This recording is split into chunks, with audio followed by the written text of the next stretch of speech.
Good evening, everybody, and welcome. This is Yanks here with Solar EV, our seventh working group, and joined with our core contributors, Tyler, Amy, and a newer project contributor, Nick. Welcome, everybody, tonight.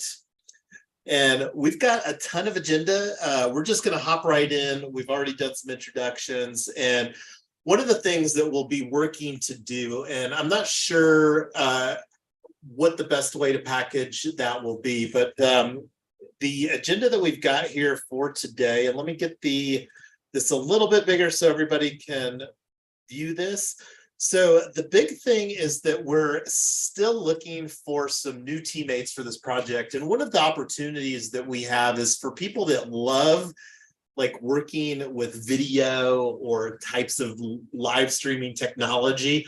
We would love to have somebody contribute because we have the opportunity to really elevate our live streaming game. And that's something that we'll be talking a lot more about here with Solar EV. Decentralized community solar and EV charging for gig workers. And I'm not even going to go into more details on this, the new teammates. We'll be leaning more into that as we are finalizing right now 2 submissions, and we'll actually talk about the upcoming opportunities.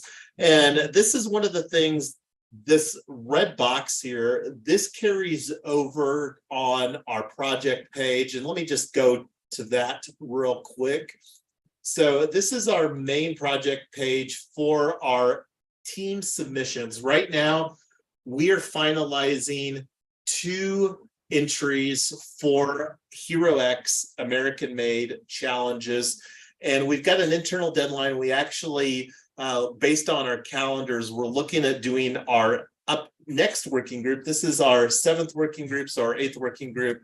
We're looking to do that next Wednesday. And that's one of the things, everybody, please update your availability for the office hours. So the main difference that we're wanting to do, and let me just talk about that real quick here as a refresher for everybody. And this is one of the things that we are very open to evolving from a content and ideation standpoint, but we're really envisioning our office hours to be a lot more informal, where we're going to do maybe some deeper dive on some topics, but then like for people that want to just join the conversation and ask some questions or something like that ad hoc where we can go on some tangents, that's where it is. We really want to save the meat and potatoes as far as getting things done, especially using some of this new Web3 technology. So I changed the office hours here. We didn't get this one done here this week, and that was just due to an availability.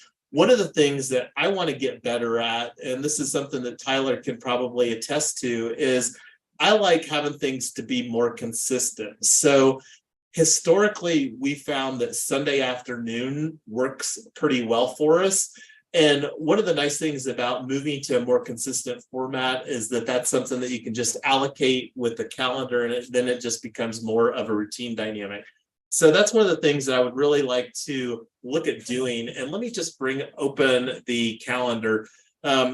This is something that we want to move to a more of a online, and I know that the Google Calendar here is online, but taking a look here, where today's the 15th of September, we've got our internal submission for the 20th. So the office hours that I'm talking about, let me link everybody up here. I'm going to throw this on Zoom. So I changed the availability on this for last week to this coming Monday, and then do an office hours on Monday, and then we'll do an working group, our final working group, and this is where we're going to finalize all of the stuff here for our submission. And this is one of the things that we've got some templates and stuff like that. We'll get that shared with everybody so that we can get that done. And that's one of the main things that we'll probably be talking about during our office hours on Monday, and then the working group on Wednesday. So we're really setting the internal expectations for, if you really want to be considered for the team for the submission, you need to participate here, like participating tonight is good as long as you get all the details finalized for the team submission. And that's something that, like I said, will get communicated. And then the office hours, this is definitely something that we changed a little bit because we were looking at finalizing on the 19th. Now, just to let everybody know, the official submission deadline is September the 27th. But as you can see here, Tyler and I are going to be out of town on vacation, largely unplugged, and this is going to be a much needed vacation. So here's the other let us meet. And this is, I'm only going to link up the, well, this is working group. I'll put that in there. I forgot to put that in there for the office hours. So this is working group number 8. And then the office hours here again is. Okay. And this is one of the things that I didn't even add to the agenda, but I'll talk a little bit about to provide more communications at scale. One of the things that we'll continue to talk about is XMTP messaging. One of the things that I noticed here today when I signed into MetaMask is that they've introduced snaps, and that's kind of where that functionality is getting bundled in. And as a DAO, this will allow us to communicate using Web3 technology. And it's very, very early, but it's very, very composable. Like a Coinbase wallet has XMTP messaging capabilities, and now with MetaMask having snap functionality, that's something that exists there as well. So getting back to the agenda, talked about the upcoming contribution opportunities. We'll come back to these here in a minute.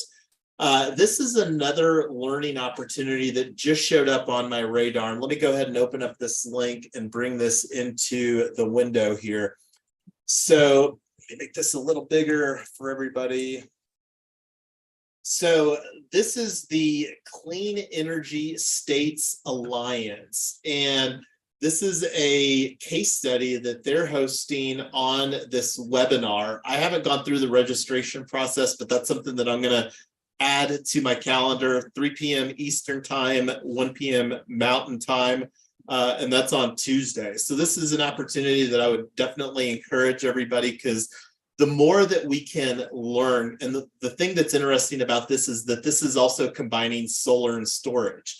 I don't think that this particular case study is combining EV charging, which is, I think, a unique value proposition and differentiator for our model specifically. And one of the main reasons is that that allows us to target gig workers as an underserved community, but more importantly, from a modeling standpoint, is the energy that we can charge to these gig workers. We can charge at a premium compared to normal public utility rates, because there's already a precedence through what is being charged at Tesla Supercharger and other charging situations. Tesla Supercharger is the most predominantly available in the Denver metro area here.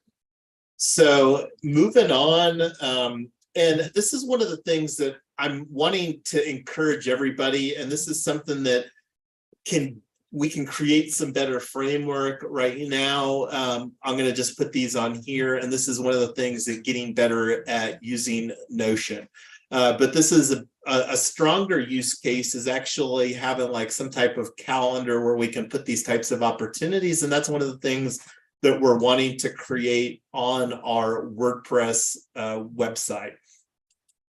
So one of the things that has become a very apparent need and opportunity that I think is an opportunity as far as identifying some professionals that can assist, like categorically tax attorneys. So right now I'm talking about the Inflation Reduction Act of 2022 and the tax credits.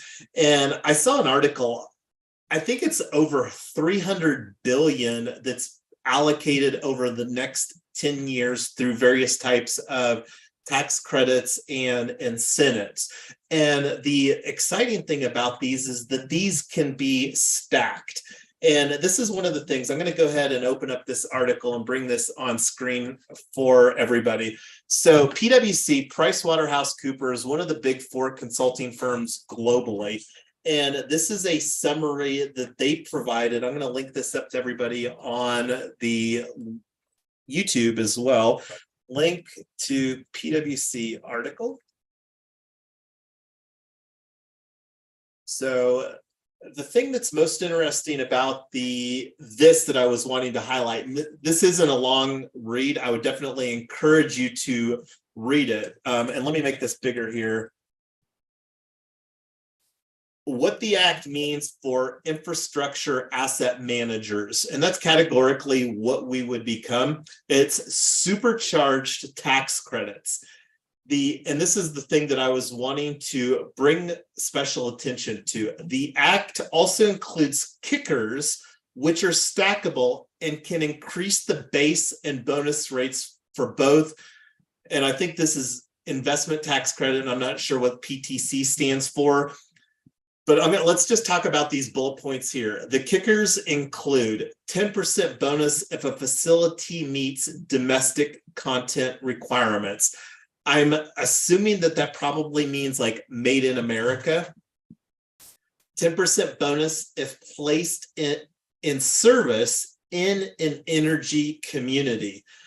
I think this is categorically what we will be creating, and the opportunity for us to get very creative where we can lean into, like, for example, if we're wanting to target a specific opportunity zone where it's very important that we are geographically compliant, it may make sense to do an energy community based upon that opportunity zone designated census tract.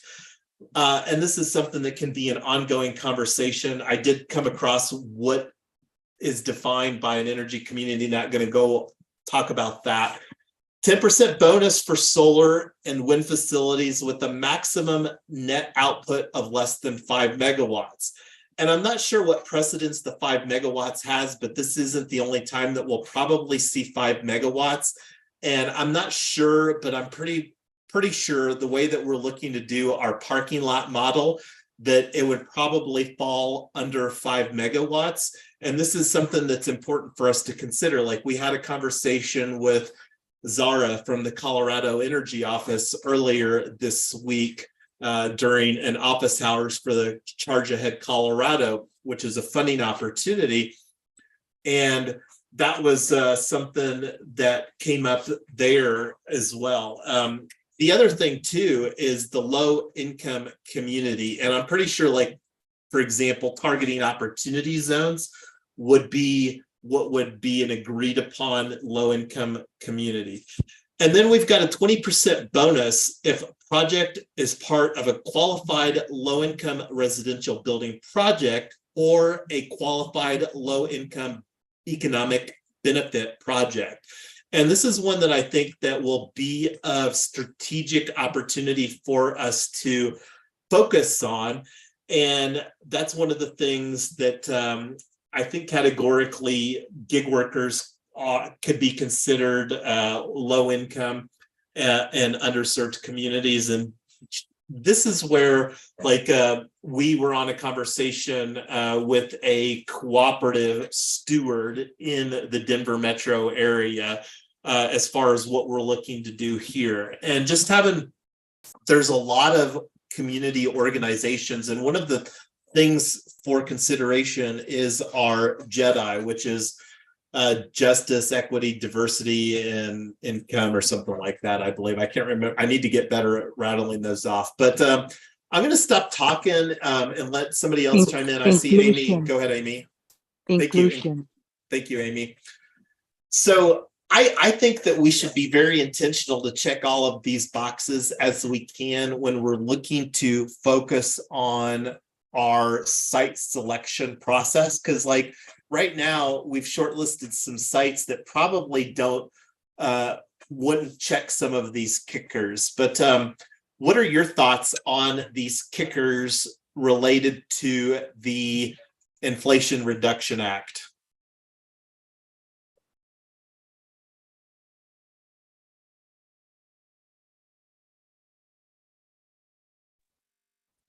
I think DTC is direct to consumer. And we should probably just stack these locations in some kind of like a grid format of which locations fit which one, what's in an opportunity zone, what's in a, what's government, what's private, whatever. That way we can stack them all up and then we can kind of prioritize them.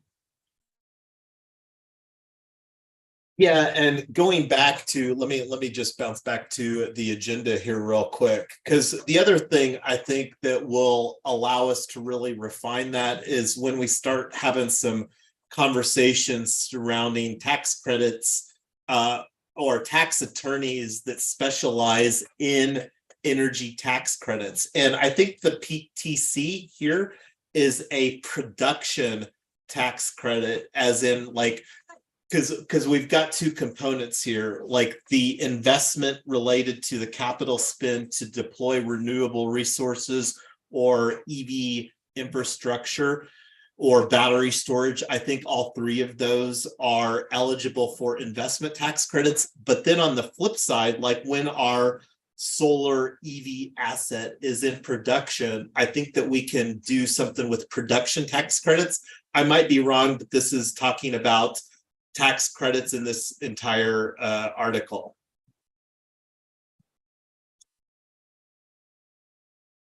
So this is something that, and this is a page on our, I just actually added Hunton Andrews Kurth. This isn't the only one that showed up on my radar, but this is our tools and services and vendors.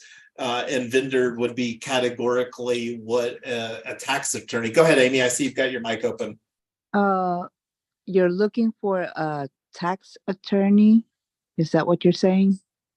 Specifically, one that specializes in energy tax credits. Okay. I'm going to DM a friend of mine who might know somebody. So, and this would probably be a good opportunity to talk about, because we had a conversation with a cooperative attorney that also, and that was Jeff Pote with Pote Law Firm, POTE. And I really enjoyed that conversation with him and sent an email talking about moving forward, because one of the opportunities that we're really looking to do is, and let me actually just showcase here real quick as far as our submission checklist. So this is one of the opportunities that we have to include within our final submission package are letters of commitment or support. And that was functionally what I was seeking from Jeff at Pote Law Firm, was a letter of commitment that would basically where we could agree to engage him, that he could provide legal guidance on what we're looking to do. And what we're looking to do from a legal standpoint is we're wanting to create a public benefit corporation in Colorado. And the reason for that is that wanting to go through and become a certified B Corp. And a certified B Corp, I don't know if you've seen this type of image on certified B Corp. So this is something that's available when you go through, and this is more of a branding strategy, but more importantly, a public benefit corporation instills into the articles of organization requirements to have more than just the bottom line. It's more about having a triple bottom line. You can learn more about like a certified B Corp there, but that's the thoughts right now, is to form our Colorado company, the public benefit corporation, Solar EV of Colorado, PBC, as a public benefit corporation. That's also the thoughts is that's what we would do. Are right now, unless something substantial changes, we're really wanting to minimally do regulation crowdfunding, where we raise a bucket of money. And with that bucket of money and with this public benefit corporation, this will basically be the engine for doing tokenized solar EV assets in Colorado. So the thoughts are, we need to form a board of stewards. And this is one of the things that we've already incorporated into our tri-token governance model with Web3 Freedom Club. We haven't officially launched Solar EV as a Wyoming DAO or as a legal entity in Colorado yet. And one of the things that I really feel that we're at a point where we can pull that trigger, and then I think that we can potentially minimize the engagement from a cost standpoint with Jeff Pote. And then one of the things that we're wanting to do with our governance model is to have a board of stewards. And I like board of stewards better than board of directors, because I think that there's a different connotation. And one of that connotation is that I believe that stewards has more like spiritual aspects, and then also more responsibility as far as from just directing. But anyway, that's more of a philosophical conversation. But that's one of the things that we've identified and have done for Web3 Freedom Club and are wanting to do that. I think we have a need to do that for Solar EV of Colorado. And right now, I think that by focusing on the governance model for Colorado, and the thoughts again are to create a model that we can replicate on a state-by-state basis. So I like to look at what we're doing here is creating a blueprint that we can deploy in other states so that we can ramp up as quickly as possible to bring decentralized community solar resources to local communities. So I think that we should, and the thoughts are to see if Jeff would engage in like where we would ask him to sit on a board of stewards where the 1 hour, I think he said he bills out $300 an hour. So basically one time a quarter. So that would basically create a engagement where we would commit to him to 4 hours once a quarter, where he would be a board of stewards. And then anything that would be agreed upon outside of that, that's something that would be decided on by the board of stewards.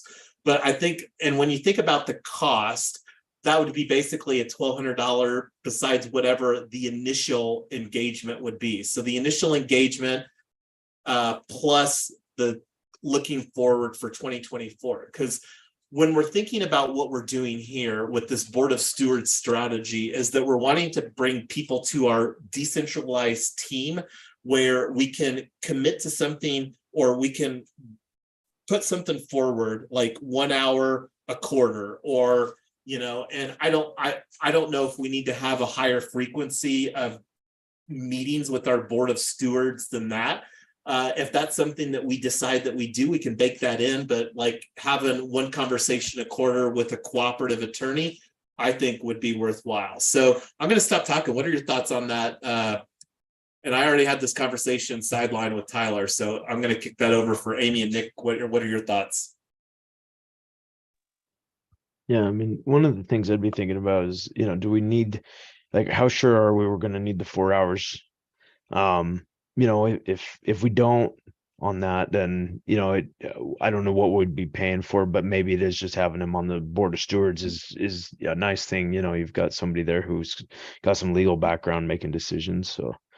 And the thought is here, Nick, is that we're building our virtual team, because like that's functionally, because the more that we can minimize like full-time staff or whatever, and this is something that I don't know if we have some like, and because besides doing that, one of the other opportunities is to incorporate tokenomics into what we're doing, because we have an unlimited amount of flexibility too. So because this is something that we want to create like for ourselves, because we have some pretty small like basic tokenomics at play here, and this is like minimum like and I like to look at this as like the big value here is what you learn by participating in our working groups, besides because we're incentivizing participation through,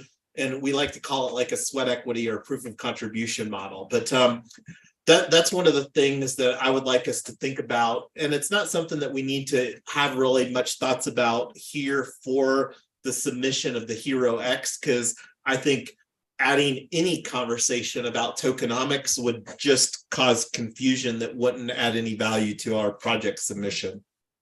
Yeah, that's a good point. One thing I want to go back to also, you were talking about doing, was it possible crowdfunding? I think I heard in there. Is there, if we do go down a avenue like that, is what you're proposing that we're going to give everybody who is investing to get it seeded, are those people all getting equity, or is this like, do they get some other benefit from the Kickstarter? What are you guys thinking there? Yeah, so Kickstarter is not equity, that's a reward. Right. So like one of the things that may be a viable situation, because like our NFT for becoming a member of Solar EV DAO, like a minimum viable product, and we're wanting that to be like a $20 product. I don't know if it makes sense to do a Kickstarter for that or not. It's something that I've thought about, absolutely. And true story, I've actually done a Kickstarter campaign. It wasn't one that was effectively marketed, and this goes all the way back to 2016. So this is something that's I've personally has been on my radar, from not only been on my radar from a thought standpoint, but like I said, I actually did a Kickstarter that I would actually show to somebody else surrounding craft beer. But that's a longer conversation. So we are absolutely planning. And just to be very clear, we have said and will continue to say the social tokens that we're creating for these projects here, we're planning to convert that to the security tokens, unless an attorney or somebody else tells us that we can't. But we have very well documented sessions from a secretarial standpoint. And this is one of the things that we're wanting to get better at and more timely at, from airdropping like POAPs and tokens for participating like in our working group right now. So this is functionally like participating in our working group here tonight, Nick.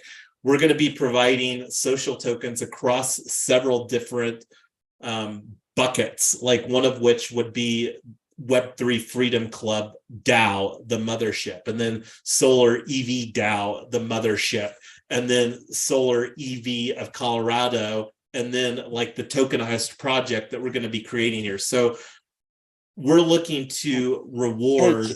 Go ahead, Tyler. Hey, hold on one sec. So, Nick, just to be totally clear, we're not. Oh yeah, Brooke here. Yeah, Brooke is saying hello. Hi, Brooke. We want to be really clear that we're not letting anybody pre-buy any of the tokens or converting anything for money, because that's where we get into some problems with pre-selling securities. So they're just giving out.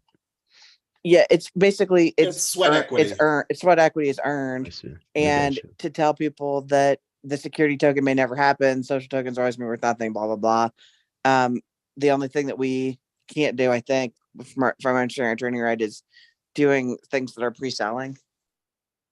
So and what Tyler was talking about, like pre-selling, is like I had this idea of saying, hey, you buy our $20 NFT for Solar EV, the minimum viable, to participate in our DAO, Solar EV DAO. And I was saying like, hey, let's see if we could provide a security token for that. And that was something that one of the conversations said no. And I thought that through, and I was like, yeah, that makes sense.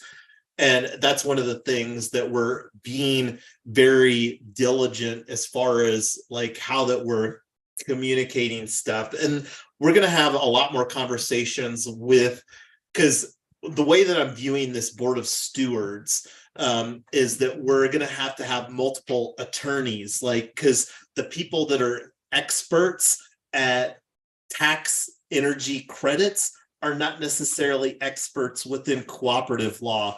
And they might not have anything to do with Web3 or blockchain. And, this is where like bringing a team together and creating a manner that we can bring people and they can feel like their time is well spent there, from that it's worth, hey, what's in it for me? Because everybody's asking that, right? And that's one of the things that we're also very thoughtful about. And we want to amplify and expand some of these tokens, because there's some really cool stuff that just like is outside of my realm of comprehension from a tokenomics standpoint. And that's one of the things that we're wanting to extend these conversations there, especially with like some really cool stuff, because I know that there's people that are doing cool things with like energy tax credits on chain, because one of the things surrounding these tax credits is that they can't be bought and sold. So like this is a very strong use case for representing these credits on chain. And the more that we can have those conversations with people that are already doing that, but then we're just the engine where they get to do their cool tax credit play, because there's some margin in these dynamics where the platform that's selling those can take, a couple percentage points for facilitating, because like when there's $1 tax credit, and from what I understand, it normally trades like from 91 to 94 cents or something like that. And that's where blockchain can bring some more efficiency, because if we could get 98 cents instead of 91 or 94 cents, that's efficiency, right?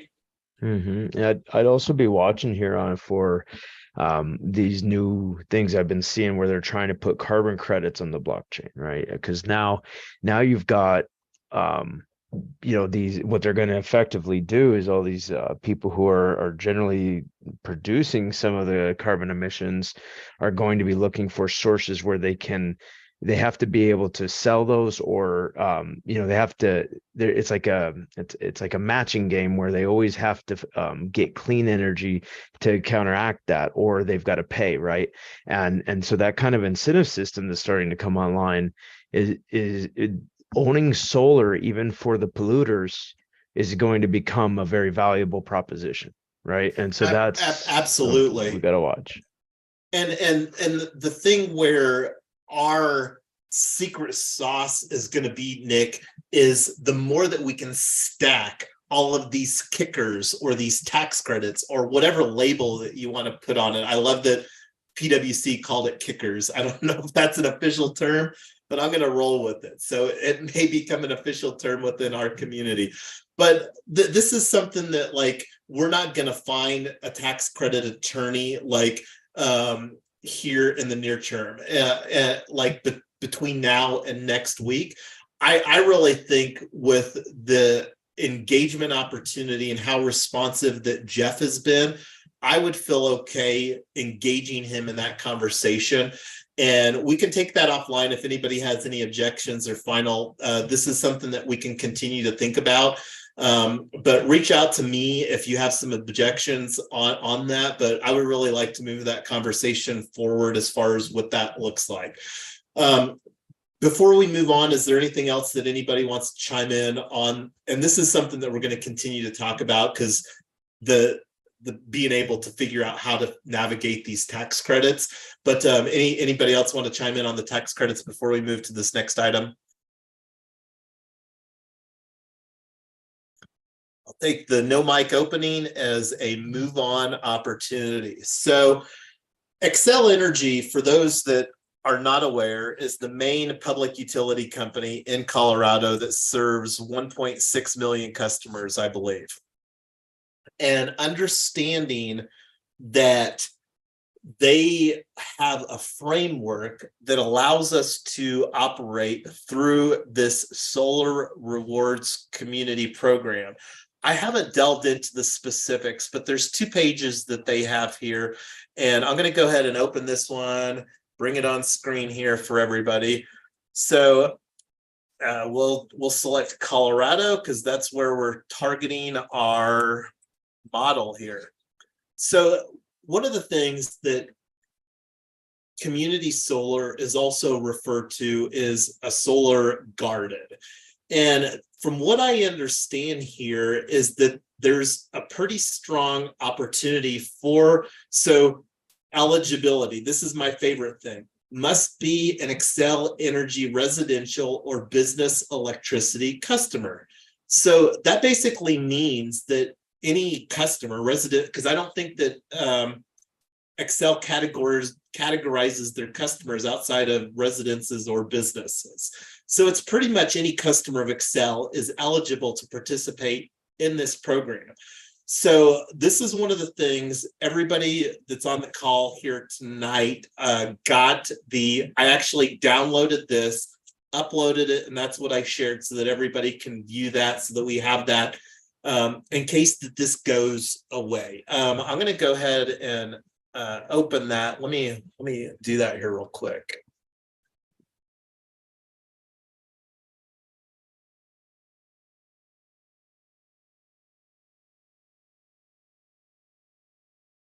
So let's see, I uploaded that on Google Drive. So here's what that spreadsheet looks like. Public information. This isn't anything, but this is something that I wanted to do. So this just shows what the opportunity looks like. So looking at this, there's only a handful of players that are identified as community solar gardens. And remember, 1.6 million customers are the opportunity. So this is where we can get really creative as far as how that we're structuring situations. And right now we're leaning into the parking lot narrative.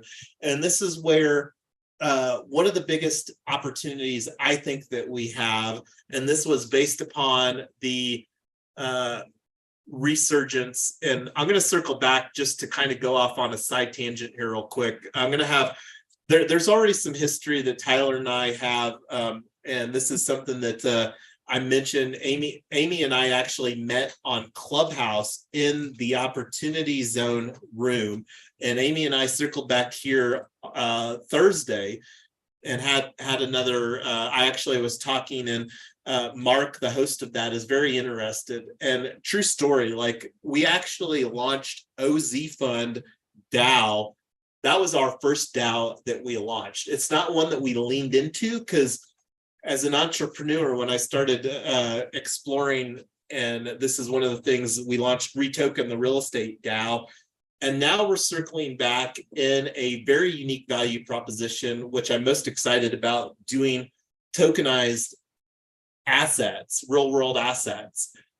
Solar EV, decentralized community solar and EV charging, which has three main components: solar canopy, battery storage, EV charging. And when we had the conversation with Zara from the Colorado Energy Office, she couldn't even tell us of one example of that model existing in Colorado. So this is the unique value proposition that we're creating. One of the things, and this is, I'm gonna, does anybody want to chime in some thoughts on this spreadsheet? This is, I was just more showing this as a reference for everybody and how big the opportunity is. All right, closing that, moving on. So that was getting started, finding a solar garden operator. And now one of the things that will be interesting to navigate, and this is where I will regularly encourage all of us to become community solar experts. And one of the things that I love about becoming an expert in a niche that most people have never heard about, it's really easy to become an expert in that niche. And this is one of the things that is a very polarizing situation. People hate monopolies, but the state of Colorado is continuing to allow Xcel Energy to be a monopoly. I'm not going to go off onto what that looks like, but like one of the timing things that we have is Xcel has a rate hike that's going into effect here in December. So this is where receiving your bill credits basically gets pretty exciting.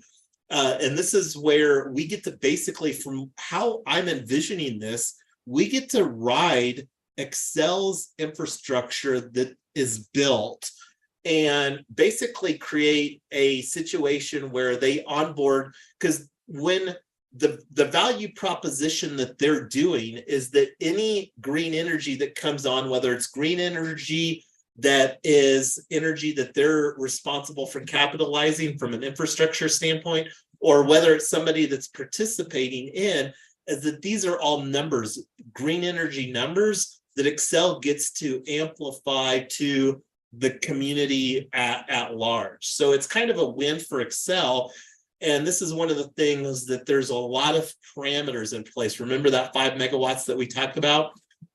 So this is something that I would encourage each of us to dive into and have some better understanding. So this is the other thing that I wanted to talk about, because what we are is we are becoming a community solar developer. So this is where Excel has some resources as far as navigating becoming a community solar guarding developer resources. So, and this is something that I'm not sure what this process looks like, and I'm not sure if we'll be at a point, because like how many kilowatts does your generate there, your solar installation, Nick? Do you know offhand? Yeah, it's a little bit over 14. I wanted 17, but the most I could get on there was 14. Okay, cool. So that means that your solar would qualify for this, right? Because it's above 10.1 kilowatts and under 5 megawatts. Yeah. Mm-hmm. So, and you said you wanted 17, but you couldn't. Was that because they said you weren't using enough electricity? No, it just wouldn't fit. I went through Tesla Solar, and that's where we got they would put on as much as I wanted. They didn't have any problem with me doing that. I did hear from somebody though that was a thing. Now I'm up in up north a ways, so I'm actually where we use United Power also. So I'm not directly using Excel. Yeah, no, and that is absolutely understood. I was just wanting to have some numbers here to see if I was correct in that this would be a home residential that could participate in this solar garden situation. Yep. Yeah, it seems like I'd fit there. And I don't know, and this was like right now we've agreed and we'll continue to agree that we're focusing on a parking lot model. This is just me, because like, and I'm not sure where it would be, but it's a pretty wide range. So this is pretty much a range where that Excel's just not wanting like big threats from like somebody that's generating, gigawatts of power, right? So that's basically what this dynamic is. So this is a pretty large range, and this is just knowing what this looks like. And this is, I'm not going to talk anymore about Excel. That's the biggest opportunity in Colorado that serves 1.6 million customers, and that's the biggest service base for the Denver metro area. Does anybody want to chime in on the Excel pages that we've talked about, the community solar garden or the other page?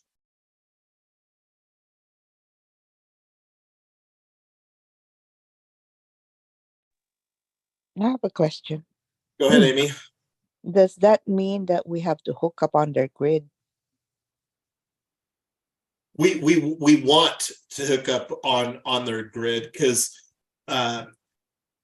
like I don't know if we're going to be able to use like the big thing here is like what is the demand like from EV charging is going to be, but there's absolute synergy that happens. We want to be on the public utility grid, and this just amplifies the opportunity that when we go through the channels that exist, is that we can operate as a community solar garden operator and transmit energy from because this basically tells me, Amy, that we can create customers in our community solar program that live in an apartment building.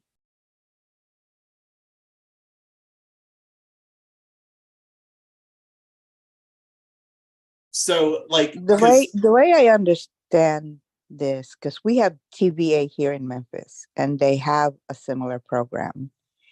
The way I understood TVA functions is they buy back your green energy to sell to other people that want green energy, but I don't know how it is set up in Colorado. And I No, don't know if that has this changed is already, because it's been this is like actually 10. a different. This is a different program. This Okay. basically allows us to create our own customers. So where we could go to like a low income community and say, okay, well, instead of being on Excel's energy, we guarantee you that we'll give you the electricity at 80% or maybe 50% or whatever that number is. That's like, hey, I want to pay 80% instead of 100%. So we would onboard them as a customer in our energy community. And I'm trying to talk in like verbiage that we talked about. Like I talked about energy community that was identified through the Inflation Reduction Act. So basically what we want to do is we want to create an energy community, and then we want to bring on these distributed energy resources. So like right now we're focusing here on phase 1 of solar EV parking lot model. So phase 2, we might expand that to include single family homes. So like here in the situation of targeting like these designated opportunity zone census tracts where we can find a parking lot that has the proximity due to the Department of Transportation alternative fuel corridors. So now our list of parking lots goes from hundreds and hundreds to a much smaller list, but then we also get to stack all of these additional tax credits, these kickers, as PwC like to say, because basically what these kickers do is that it allows whoever's investing in this to have a better return. Because the more that we can reduce the capital spend to build our decentralized community solar resources, the better that provides a return to the investors, plus a lower rate that we can offer our community solar garden customers. Okay. I lost my thought. I was going to ask you a question. Let me see if I can remember it. No worries. If you think of it, just reopen your mic. Everybody's been doing an awesome job with opening and closing their mic, so I do appreciate that. So does anybody want to chime into anything more about Excel before we move on to this next bullet point here? All right, cool. So one of the things, like, I'm a huge, like, the reason I remember. Go. Are you saying that the way we will structure this on single family homes, not on the property, we're gonna let them sign a PPA, and then we are the I'm glad that you brought up a PPA, because that's one of the things that we can absolutely do, like, because there's several opportunities here for creating some PPAs. Let me tell you how it works, okay? Because yeah, go for it. We are doing the Mississippi Delta. We have an initiative called Solarize the Delta project. Now, the PPA that we have a bank that will sponsor whoever goes through the credit thing on the PPA. And then the customer pays us like we're the electric provider for 20 to 25 years. And I don't know if that's what Nick did when he had his solar project, but what was did you call that electric initiative for the customer? They're the ones that receive that. So the tax credit, the tax credit. The tax credits is an entirely different conversation. So I'm but glad it that you all goes together, because the customer, like if the solar is 20,000, let's just say that the tax credit is applied to that. And so it decreased the amount of the solar. But that is if they pay it out of their pocket, I guess, but not with the Yeah. PPA. And well, so let's talk. I'm glad that you talked about because this is I created a section here, industry terminology, and power purchase agreement, because this is one of the things that wasn't in my wheelhouse up until more recently, and this was a PPA that I came up that is more specific to what we're talking about, because we're talking about like our parking lot model, because the tax credits surrounding like putting solar on a single family house, like let's put that to phase 2 conversations. Let's just focus on our parking lot model here for phase 1. I also remember, Jason, when Go we ahead. had that meeting with Mark, that he said, not unless you do a renovation at what percent was it? 50, more than 50%? I can't remember. So I think that that's not looking through a more creative lens here, Amy, because like, and let's not like factor in, because like one of the things that the goal here with the solar EV parking lot model is to get a long-term zero cost lease. Yeah, we're talking about the opportunity zone areas. When you made that comment to him, he reminded you that whatever renovations you have to do should have been extensive to qualify, is what I'm saying. No, I understood, but like he's looking through the lens of buying a piece of real estate, and we're looking through the lens of that we're not going to buy real estate. So the parking lot model, we have zero interest of buying any real estate within the solar EV model. We're looking to find a zero cost lease where there's no cost for us to build our model on an existing parking lot. The benefit that the parking lot will get is that they get a covered parking lot that benefits the community.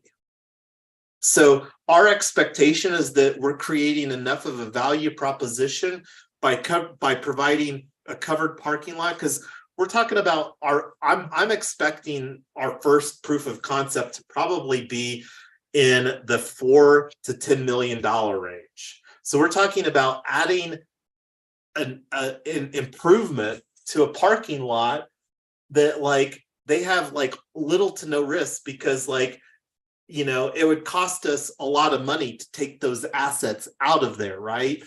And this is where we create a beneficial situation. So whether that's realistic or not, time will tell, but I'm pretty sure that we can deliver, because there's literally hundreds of parking lots across the Front Range. And that going back to like the conversation that we had, like one of the strategies that we're going to talk about is RTD parking lots, where people are just coming to only park to hop on bus transportation.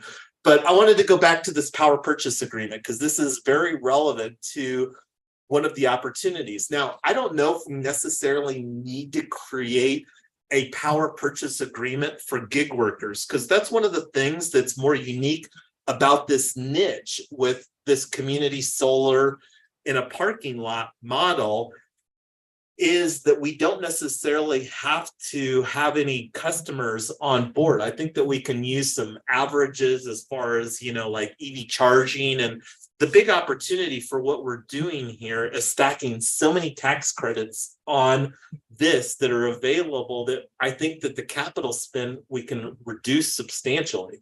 That's my expectation. And then the value proposition. But one of the power purchase agreements, like for example, if we target a site like a strip mall, for example, and there's all of these anchor businesses that exist in a strip mall, these businesses that are operating in a strip mall, they don't own the strip mall. That's owned by the strip mall real estate owner or whatever, you know, and I don't know enough as far as who owns strip malls. And this is where us getting a more defined geographic location area that we can strategically target, because like right now I've kind of been just doing an ad hoc, like, hey, where would I personally like to charge, and based upon some geographic locations, like Butterfly Pavilion or Boondocks here in Northglenn. Now, neither one of those locations are in designated opportunity zones. So taking advantage of the low income situation, these kickers there.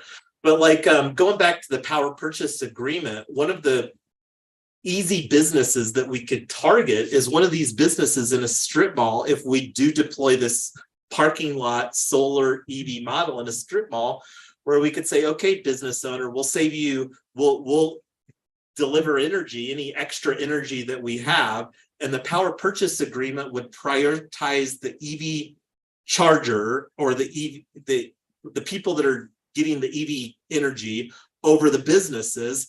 And then that's where we could create that type of situation. And then when we're out of energy, then we can't provide any more energy, right? So and that's where these tax credits and having this framework come into play. So I've got this as a link. This is a conversation that I think that we should have. I don't know if it really makes sense to have a conversation with sustainable capital finance, but seeing what information that we could provide, like having this solar plus EV charging power purchase agreement, the more that we don't have to reinvent the wheel with what we're creating. And I don't know if you have any power purchase agreements, Amy, that you would share from different projects that you've worked on, but that's one of the things that we're wanting to see is like some community solar power purchase agreements.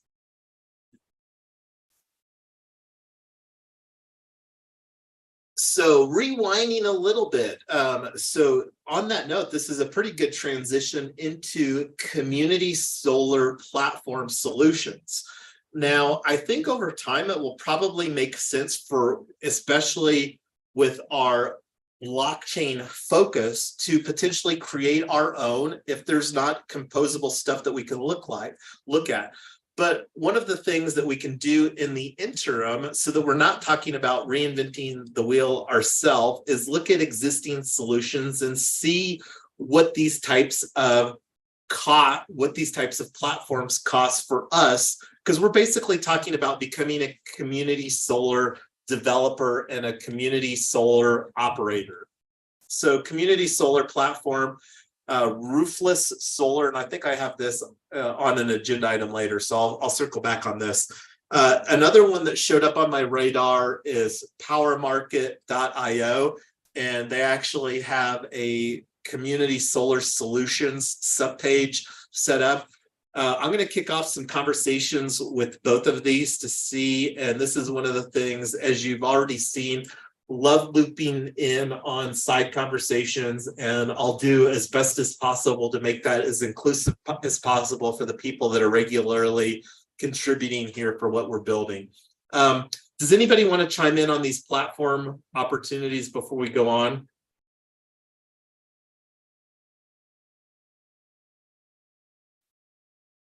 I'll make sure that these get added to our tools, services, and vendors stack here within Notion. And I'm going to make that as a next action. Ensure that the community solar platform get added to tools DB here in Notion.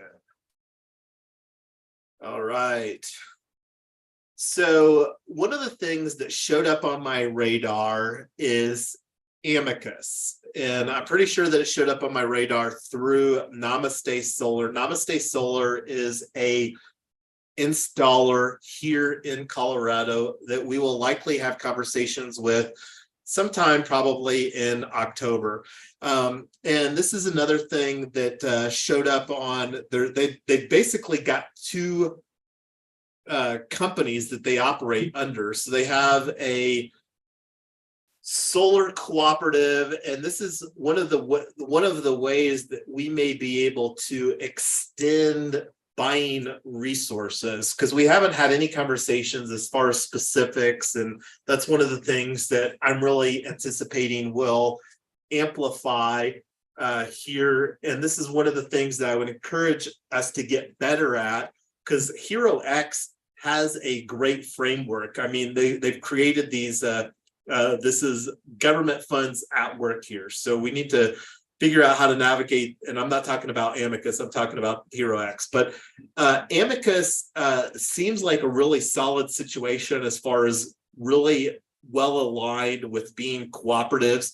And this is one of the things that I would encourage us to have some conversations. I'll circle back on this and see what it looks like as far as becoming a member, and if there's a cost. But one of the things that's interesting, if we didn't make it clear, Colorado is a hot spot for a lot of different reasons, and this is just yet another reason why. So Amicus is actually based here in Boulder, Colorado as well. And talking about B Corp, this is one of the things by us leaning into a public benefit corporation. This is something that we will be able to put on our marketing materials as well. Anyway, the other thing that I thought was pretty interesting besides their solar cooperative is that they had an operations and maintenance, O&M. And operations and maintenance is one of the things that we absolutely need to consider from a well thought out business strategy so that we can ensure that our solar is delivering the kind of return from an energy standpoint. Do you have anything that you could chime in on this, Amy? Operations and maintenance specifically?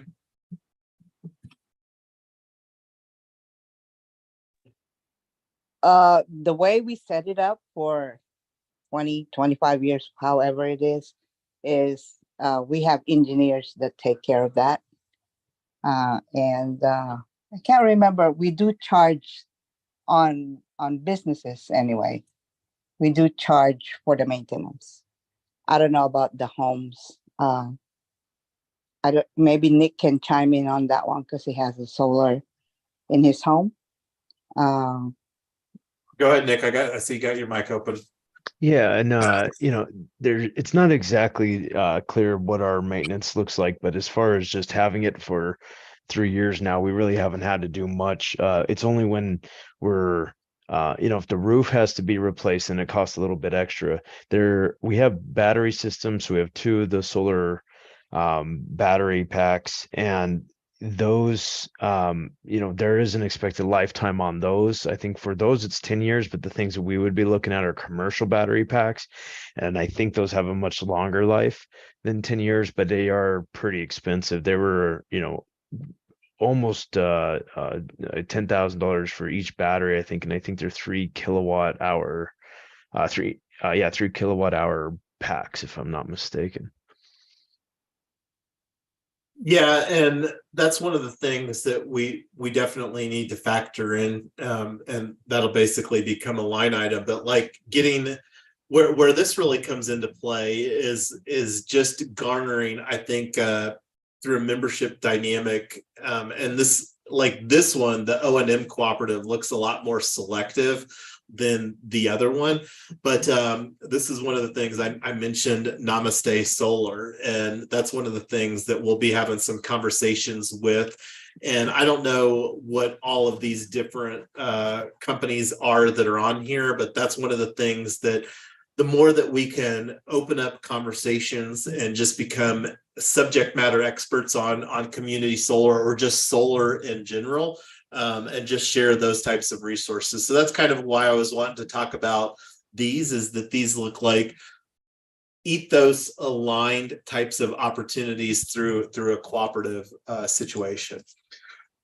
So I talked a little bit, we talked about community solar platform, and this is one of the things that I wanted to circle back on, is that this is a brand that they operate under that's powered by community solar. And I don't know what kind of traction is, but I mean, they've got a lot of well-known articles that have been referenced here. So this is one of the things that we can, show, because one of the biggest value propositions that we're going to be doing is how that these assets through the tokenization model will be truly community owned. And that's one of the things that why I brought up the O&M aspect, is that they could also be community operated. So anyway, that's another resource that wanted to show. I haven't gone through and looked because we're wanting to also. So do you have panels, or is it the solar roof there, Nick? It's panels here. Okay, cool. So we're hoping to get a Tesla solar roof installed where we're at here. We've not been successful in getting follow-up from the only authorized Tesla roof installer in this neighborhood, but we'll share with the noteworthy conversations as they unfold. So we already talked about the power purchase agreement here on some industry terminology.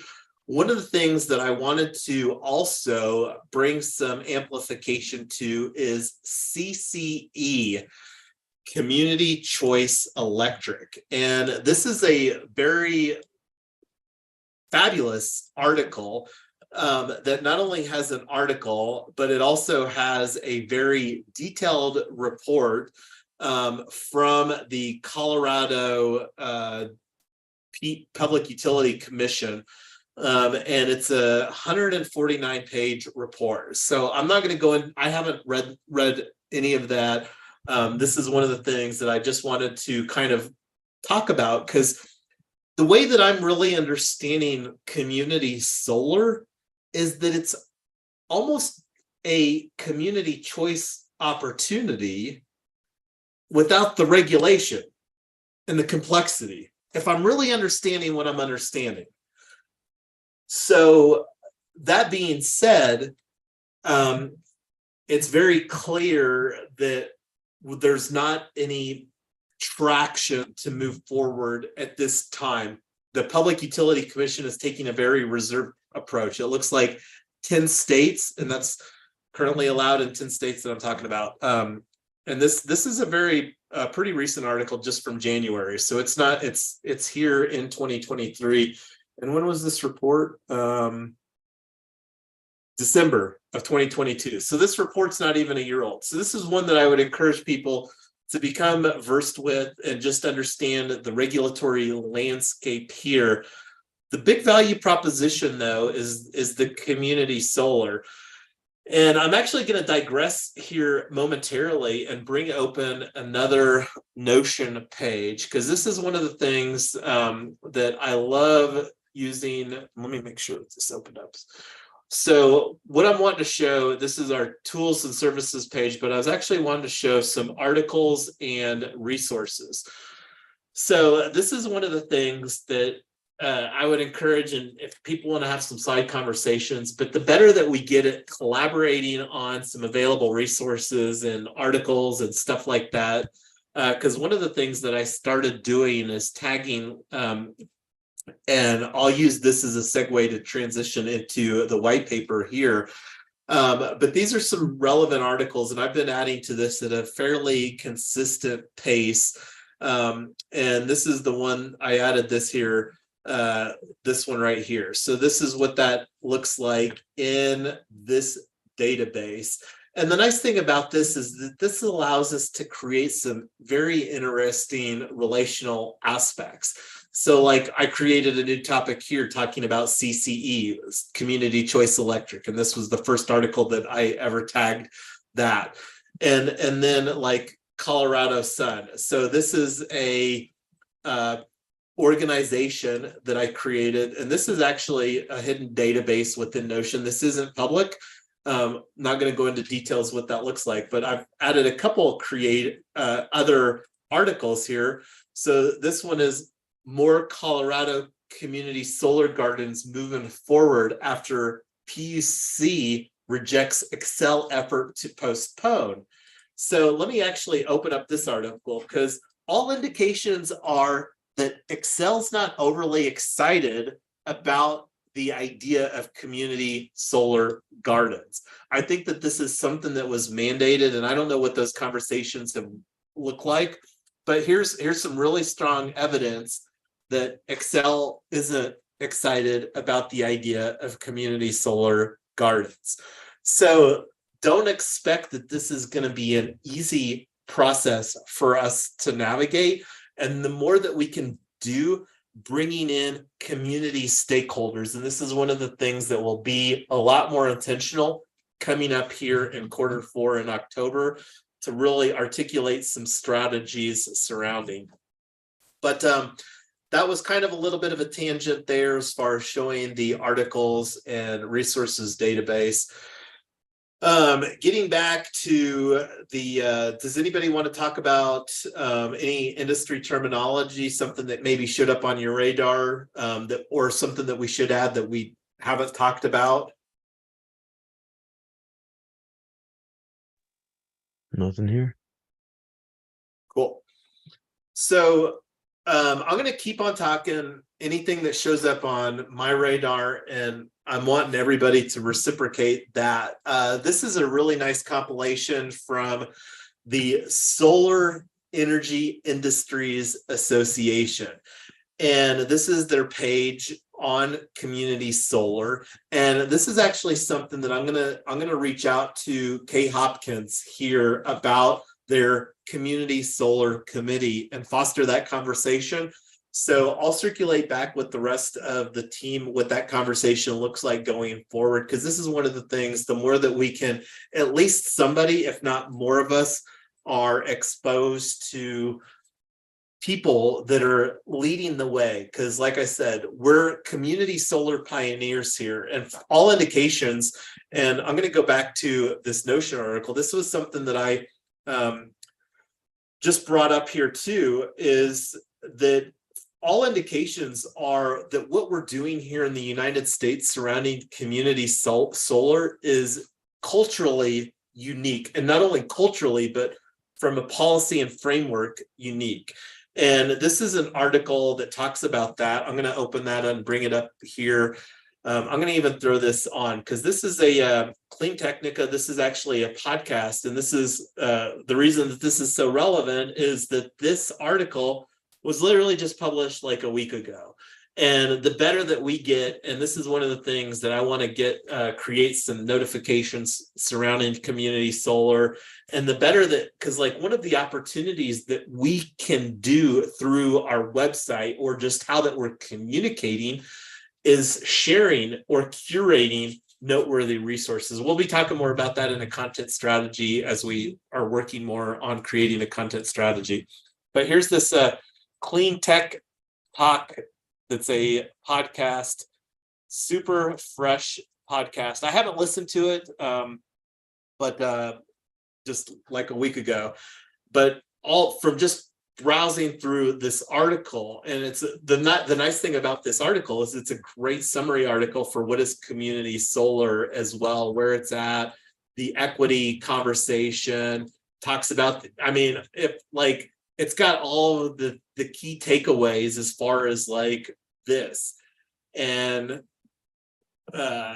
that's actually a different article. So they've got that set up there. Anyway, I'd encourage everybody to listen to that podcast. It's something that I'm going to listen to here. If not before our next working group, maybe on our road trip. We're getting ready to do a road trip to Missouri. So going back to this SIA page, the Solar Energy Industries Association, this is a great page that talks about different resources.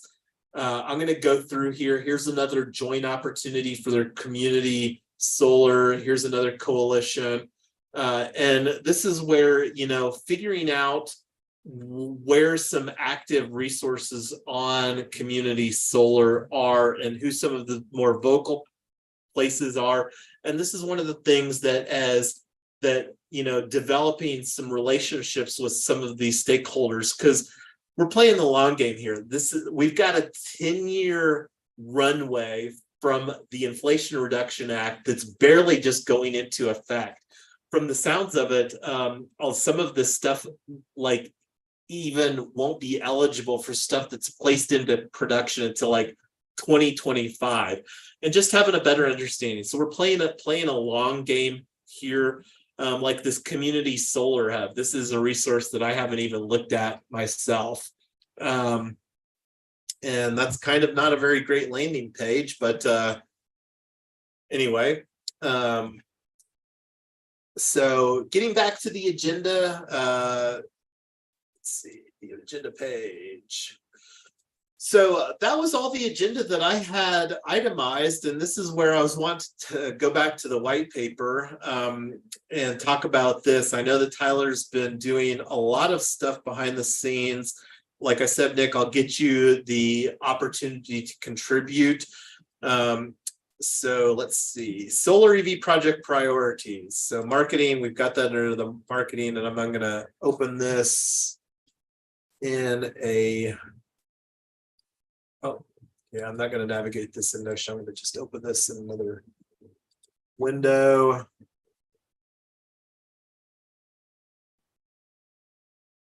White paper, solar EV, decentralized community solar and EV charging for gig workers.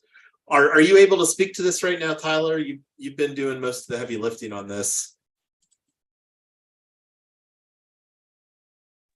Not really. Brooke is being pretty active right now. So the big thing is that we're positioning gig workers as one of the fastest growing underserved communities. And this is one of the things that's uniquely positioned about this type of a model, especially surrounding community solar, is that we have the opportunity, because most energy consumers aren't mobile. That's one of the unique value propositions of gig workers, is we have the ability to charge a higher premium based upon DC fast charging economics. And then we have the opportunity of deploying these within underserved communities, but then we also have the opportunity of bringing categorically one of the fastest growing underserved communities, gig workers. And this is one of the ones that I'm planning on being a poster child for. We'll talk more about like some of the marketing strategy that we've been envisioning here for a while. But this is one of the things, I'm not going to go into details. What we're really wanting to do is to largely take the concepts from this and transpose that. And this is one of the things that Tyler and I will work on a little bit between now, is the documents that we need to submit, because some of this stuff may not transpose over, but it may copy over, because like this, we're working in a Google. That was one of the things that we kind of learned from, we were creating in GitHub before, and it's a lot easier to copy and paste from a Google Doc into another Google Doc. And we are going to just use the contest, the HeroX prize template that they provided, and just fill in our narrative on that. So that'll be like the big homework. But I heard somebody knocking at the door. I'm going to step away just for a second. Hold on one second. No, that was me, Jason. Did you need me to open the door? Why are you knocking? No, that was Brooke knocked my phone. That wasn't knocking. Fair enough. Okay. So, all right. Going back to our agenda, like this is most of what I had, because the big effort right now, and this is what I'll bring to the close, is just leave this on the screen as far as our project submission checklist. And this is basically what I just copied from the big thing that I've got a deliverable on, is to do a new 90-second video. And this is something that I think that I can do fairly easily. I don't know, Nick, you're fairly familiar with the north side of here. I was thinking of doing this in an RTD parking lot. Do you have any better thoughts? I might even go over to Boondocks if the weather's permitting sometime this weekend, but with it being on a weekend, I figured that their parking lot might be a little bit more full. Yeah, those are probably really good ones. Yeah, they're pretty accessible too. I remember when we were coming back up from Denver that one day, we saw that one parking lot. I think it was just south of your exit there.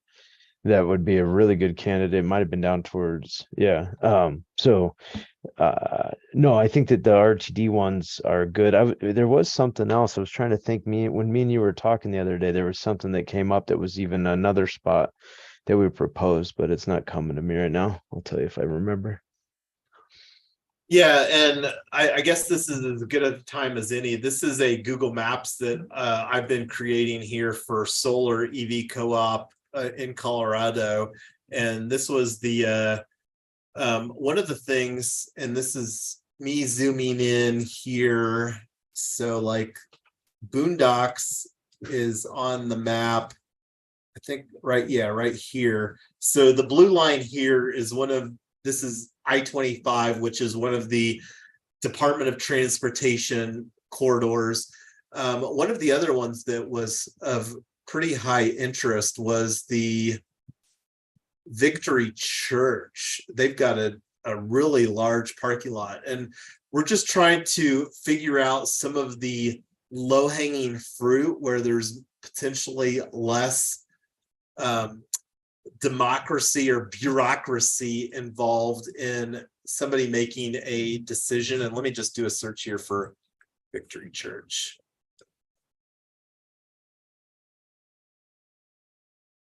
So let me do a parking lot layer here. Where's the layer button? I don't know if I get that layer here with this. So that was another one, because right here is the this is 287 before it drops down to Federal, more on the north side here. So this is of strategic interest because they have a pretty large parking lot here, and this is one of the mega churches in North Denver. And most of these conversations, we have no expectations that we'll get a site here before our submission next week. So that's one of the things that we're really looking to get solid feedback from the judge, and hopefully we'll even win the prizes here. But the way that we're structuring our timeline is more working towards the February of 2024. I think it's February the 2nd, but I'll get this 90-second video done. Getting back to the agenda over here, as far as the submission checklist. The other thing too, Tyler has been working on the PowerPoint slide. I can't remember if the technical assistance request is a requirement, but I'll try to have some better understanding. I remember us working on that before, but other than that, we don't have like the connector recognition. That's optional. The cover page is basically just a summary. So this is something that we have some experience. We went through and did our submission for 2 Solar Prize round 5, and I can't remember what the other was, and maybe it was just for that we did 2 tracks for Solar Prize round 5, the hardware track and the software track, if I remember correctly. But did you want to chime in any perspectives on this, Amy, from what you remember, what we created from a submission standpoint before? Oh, she dropped off. So go ahead, Tyler. Oh, I was going to say, I think she had to go. Yeah, and it's getting late here. And just going back to the upcoming calendar, I already showed that on screen. So we've got the office hours on Monday, and then the final working group. So we'll be doing a lot of this stuff asynchronously between now and our next working group. But we're really hoping to have where we're just putting a bow tie on this on our working group on Wednesday and making sure that we've got everything PDF'd and ready to submit for these 2 tracks or these 2 prizes that we're submitting for. Sweet. So anyway, I'm going to go ahead and take the turn the live stream off. I love doing this format, and this is one of the things that we'll get better at as far as really creating content surrounding this. Right now, it's just like a fire hose where the content's getting broadcast out there. I don't even think that this is going on the brand new Solar EV Co-op YouTube channel yet. So that's an action item that I've got, is to enable the live streaming on that channel, but it's going to several other YouTube channels within our ecosystem. But I see Amy's back. I'm going to go ahead and give her one last chance here. We were just winding up the conversation here, Amy. We were talking about our going through the submission checklist. Was there anything that you wanted to add from your memory as far as what we didn't talk about already here on the submission for our team? You know, what we did before was very different from how you and Tyler are doing it right now. We actually did the we answered the form on our working group, and I was waiting for that. And when you all try to do it by yourselves, yeah, we don't know what's going on. So well, we were you're asking me how we used to do it. So I was expecting that that's the same thing that's going to happen right now. So one of the things that we found, though, at least from our experience, is that we didn't really get much substantiation written. Like we had multiple working groups surrounding writing a white paper, but yet most of the narrative didn't get done during the working group. And that's one of the things that we were trying to create here with the Google Docs is because that's one of the things that, like, from a timing standpoint, that like right now Tyler's preoccupied with Brooke, and then like not everybody is able to participate, and then but we can participate to create a well-written like document asynchronously, and then like that's where we were looking to transpose most of the verbiage. And like when you're talking about the problem solution team, like we haven't finalized the team and the plan, so that's like one of the biggest opportunities that probably still needs in, because that's one of the things that, because we're doing a great job creating conversation around the problem and the solution. So that's one of the things that we're wanting to go ahead. I have Amy. a question. Is the Google Doc link in Notion? It's been in Notion, and you should have an email too. I mean, and that's something that I don't think I received an email, not unless, because sometimes the meetings that we have, is it under your name? Because I couldn't find one. The meeting that you had yesterday, I couldn't find the link to the meeting, and I don't know. It just depends. Like if you're talking about one of the breakout conversations that we had this week, it just depends on whether that was something that was like a forwarded invite, because like sometimes that's something that somebody books a time on my calendar, or I book a time on their calendar, or it's a mix of different dynamics. And that's one of the things that try to do as best as possible to ensure that everybody is included on those side conversations that want to be. Yeah, it's kind of hard. I mean, whenever I don't respond to a meeting, just send me the link, because I always make time. My schedule is flexible. I do work, but I could still listen, or I could chime in every now and then if I needed to ask a question. So just send the link. I could check my text better than I could my email, is what I'm saying. Well, and one of the things that we're trying to do is like whatever email that the primary email that you use, like for me, it's jason.yonker@gmail. I mean, that email's out all over the internet. So that's one of the things, and that's where my calendar is linked to. Like if somebody books time on my calendar, like here on this cal.com link, that's one of the things that whatever that email is, because as far as I know, we got that added, but we can and so you're saying when somebody schedule like if you forward the email to me, does it automatically adds on my calendar, or I have to say yes before it adds to my calendar? I 'Cause I don't know have, how you have your permissions on your calendar set up. because I have So a lot of junk mail. So if you email me something and I didn't get to check it, it gets buried in those junk mail. That's all.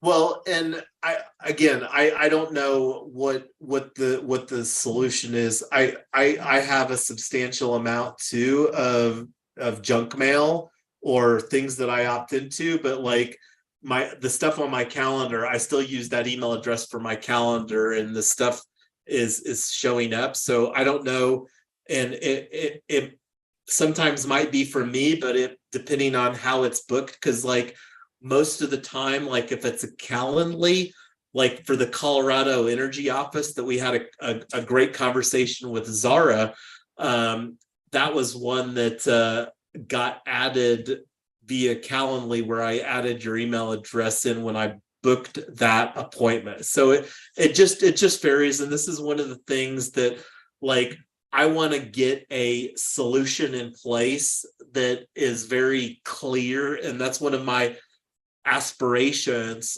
through our website, is to really create our central hub of information surrounding our website, and then like people can just add that, like the solar EV co-op calendar, to their website, and that's something that will be an ongoing work in progress as far as building some of this foundation here. And that's one of the reasons too, most of these things like this, for example, is being recorded, where people, like some of these conversations don't make sense to record because they're just one-on-one, and then just like the privacy aspects and like patent related conversations, those are one that we really want to limit the amplification of those conversations. But we'll work on getting better at that. Like one of the things that Tyler and I were having a conversation that wanted to circle back on is creating a more consistent working group dynamic in October and November. And we'll create, like we've got the two Let Us Meets here to finalize our submissions for our upcoming.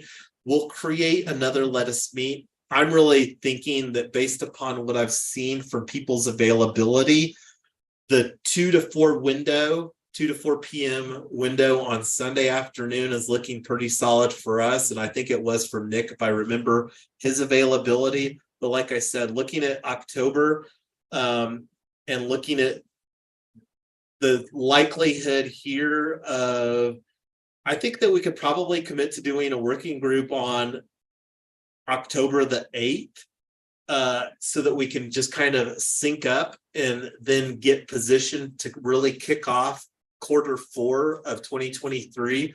Because the other big opportunity that we've got coming up is the webinar for this, and I'm going to actually bring that up because I didn't have that as a specific opportunity. And let me see where I had that.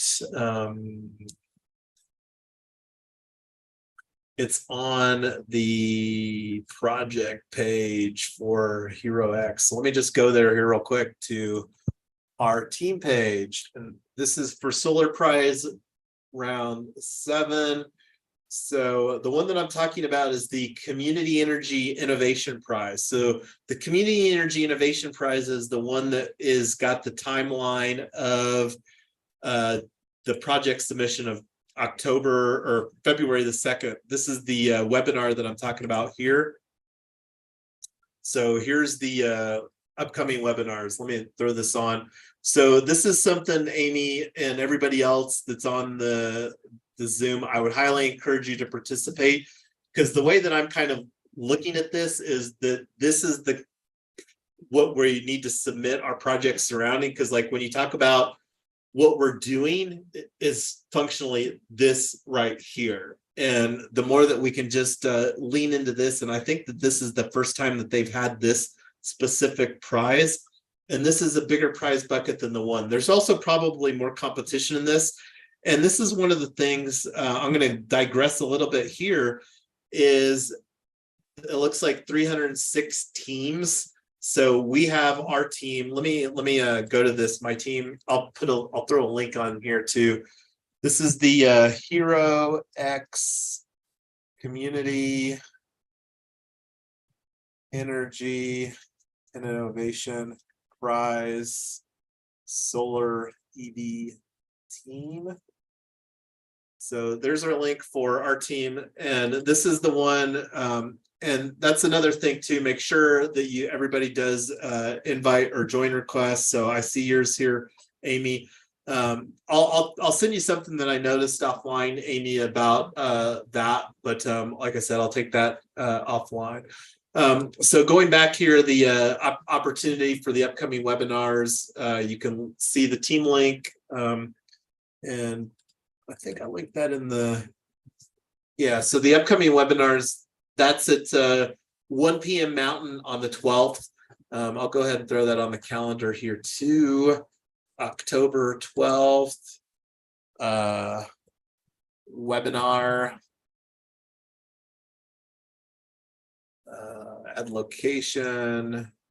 So there's the link for the team. So, and I'll get this updated where it's got more information. But any final thoughts? This is the last. We wanted to capture anything here. I already put the next actions. The main thing that we've got. We talked a little bit about the change.org petition. We can have more conversations because that's not something. I think the opportunity is to just like create a plan. And this is like one of the things that you were talking about, Amy. So we'll talk a lot more about finalizing our narrative, but that's kind of the way that Tyler and I have been operating, is that we're focused on creating the white paper. We know that that's a deliverable that we need to have for our project anyway, that is probably from a marketing standpoint, in our opinion, even more important than what the narrative is for this project. So we're really looking to mostly copy and paste from our white paper and create and refine the narrative surrounding the details in our white paper. But I'll make sure that you have the link so that we can get that, and I'll get you added, Nick, for that. But anyway, what other things that we've got? I don't think we've got any carryover that we couldn't complete here, but besides, any final thoughts as far as decisions and next actions between now and our office hours? And again, make sure that you get your availability added to those two lettuce meets for the office hours and the working group. How many more meetings before submission? That's it. Office hours on Monday and our working group on Wednesday. Okay, just 2 more. What is going on Sunday then? Nothing. I was talking Sunday for future, like in October. Oh, okay. Because So I thought we had a meeting Sunday. Yeah. So thank you for clarifying that, and I'll get that created. This is a placeholder, because unless somebody says otherwise, I'm really liking getting some consistency where we can just put like 2 to 4 as a reoccurring on Sunday. And then if we need to deviate for whatever reasons, then we can look at deviating. But this would be a working group number 9, I think.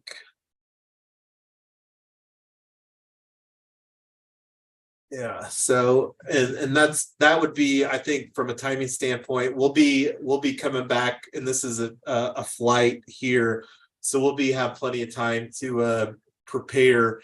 And like, this is one of the things that, again, wanting to get more collaborative with how that we're doing the agenda, because like, definitely don't want this to be the Jason or Yonks or Tyler show here that we're wanting. And one of the things that we did, as you remember, Amy, is that we would actually encourage other people to step up. If you want to host, like, we're absolutely like, we can help get all of the auto magic stuff or all of the live streaming stuff happen behind the scenes. That's something that we've got a good amount of experience with doing anyway. So if you want to lead one of these working groups or an office hours or something like that, have some side conversations with myself or Tyler.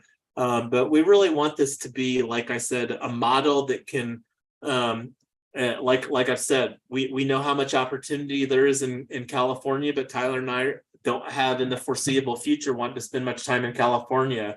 We're more interested in like Arizona, Florida, Texas, Georgia, Tennessee. Don't want to leave Tennessee off the roadmap. Tennessee has close proximity to Ohio. And anyway, any want to chime in some final thoughts? It's getting late here, and it's ready for me to call it a good night for this on my end.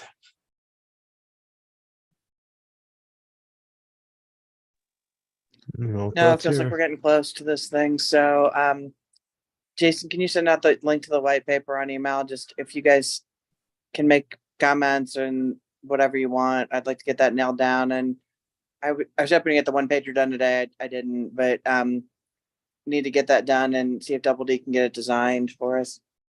Oh yeah, that reminds me too. I'm going to bring open his. That was one of the things. I'll do that here. I'm wanting to wrap this up, but he had a logo here, and this is kind of the way that I view a lot of this stuff is that the logo stuff doesn't have to be set in stone. Getting some type of visual imagery is better than having no visual imagery, which is what we have right now.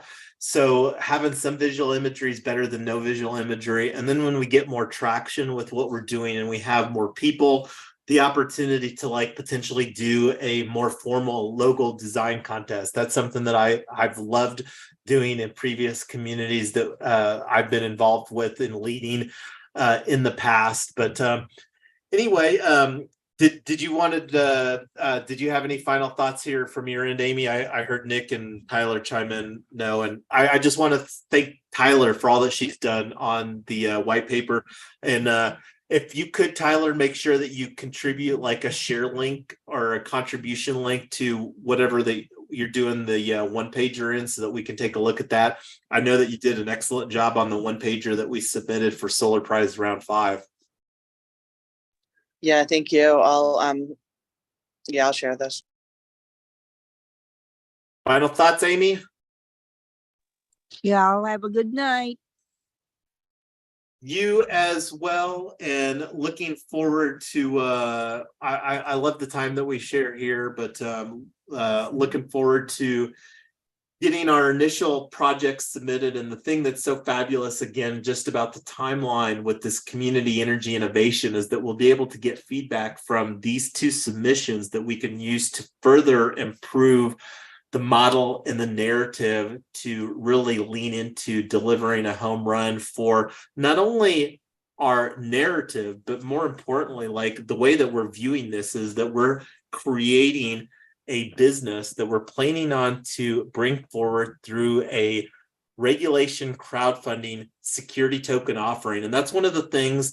I don't know if those conversations will materialize here early this next week, but I am going to kick those off, so that if they don't materialize here early this next week, maybe they can materialize between, we're talking working group 9, October 8th. So maybe between working group 9 and 10, we'll have some solid conversations with a potential security token platform provider.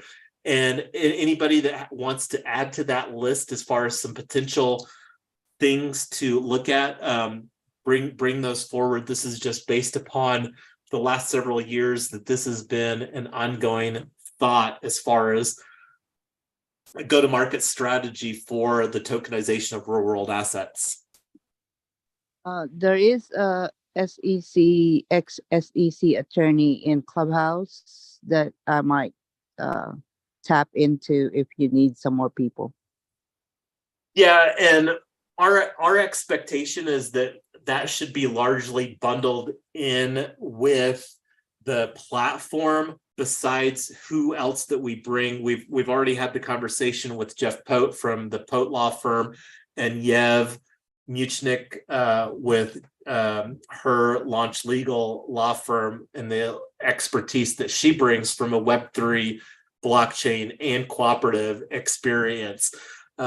So I'm absolutely open, you know, because that's where there's multiple things that are in consideration here, because we're wanting to focus on a model on a state-by-state basis. So having some attorneys, and this is where that we're really wanting, that really putting some thoughts about creating a replicable model that can be deployed in state California or Florida or Texas or whatever state.